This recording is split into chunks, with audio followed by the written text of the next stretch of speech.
Bonjour, je m'appelle Manon Gallego et je coordonne les actions en France pour une ONG qui s'appelle Solidarité Internationale. On intervient depuis 5 ans sur le contexte français, sur les questions d'accès à l'eau, hygiène et assainissement pour les populations précaires et marginalisées.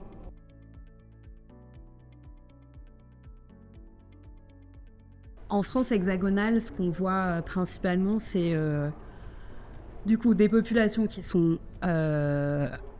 en situation de rue, en situation de mal logement, qui vont ne pas avoir d'accès à leur domicile, à l'eau potable, qui leur permettent de répondre aux différents usages quotidiens de l'eau. Il y a plusieurs catégories de populations dans ce cas de figure. Il y a des populations en situation de rue et de sans domicile. Il y a toute une partie de la population, près de 100 000 personnes qui vivent dans ce qu'on appelle des habitats de fortune. Ça, c'est des sources de données de la Fondation Abbé Pierre sur le sujet. Et puis, on a les citoyens français itinérants, aussi appelés gens du voyage, qui ont des conditions d'accueil parfois très dégradées sur les aires d'accueil ou sur les autres types de lieux sur lesquels ils peuvent s'installer en matière d'accès à l'eau. Et ensuite, on va avoir des populations plutôt vivant en habitat formel, mais qui ne sont pas raccordées au réseau de distribution en eau potable et qui assurent leurs besoins à travers des sources dites non conventionnelles en matière d'accès à l'eau. On a aussi des catégories de populations qui sont desservies par le réseau d'adduction en eau potable et qui, elles, ont des difficultés soit à payer leurs factures, c'est ce qu'on appelle l'accès économique à l'eau potable. On va avoir aussi des personnes qui subissent des infrastructures assez défaillantes au sein de leur logement. Alors les plus marquantes, ça va être soit encore des résidus, par exemple de branchements au plomb, de soudure au plomb dans les canalisations, mais aussi toute une partie de canalisations internes au bâti qui peuvent être de nature très dégradée et qui du coup entraînent des usages plus ou moins facilités pour les usages quotidiens. La dernière, et qui est moins évidente, c'est vraiment sur toutes les questions de disponibilité de l'eau. Et donc ça, c'est des territoires quand même très marqués, soit par des zones de sécheresse, soit des difficultés extrêmement élevées qui sont plutôt courantes dans les Outre-mer.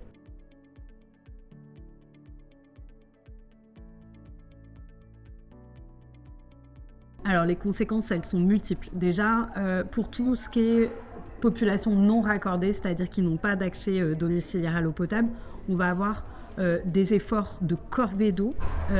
qui vont avoir des conséquences à la fois sur leur temps, sur leur capacité à subvenir à leurs besoins et sur une charge de portage de cette eau pour la ramener jusqu'à leur domicile et l'utiliser. Ensuite, ce qu'on voit,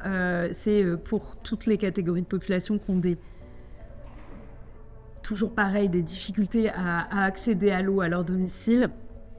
parce que le point d'eau est trop éloigné, parce qu'ils ont des difficultés à se déplacer. Ce qu'on va voir, c'est que ces restrictions d'eau, elles vont avoir des conséquences assez importantes sur leur santé, soit sur des difficultés à prévenir un certain nombre d'épidémies, et notamment tout ce qu'on appelle le champ des maladies hydriques, avec des personnes qui vont se trouver en situation de diarrhée relativement régulièrement, et notamment chez les très jeunes enfants,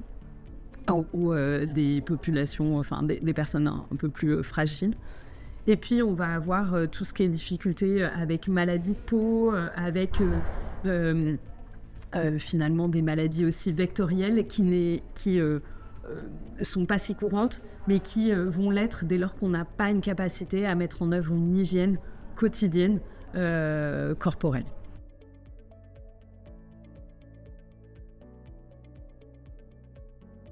Effectivement, on encourage les EPCI qui ont eu cette extension de compétences en matière d'accès à l'eau potable de déjà commencer par diagnostiquer sur leur territoire les situations d'accès à l'eau, de recenser les dispositifs qui existent, de voir à quel point ils couvrent les besoins des populations précaires et marginalisées.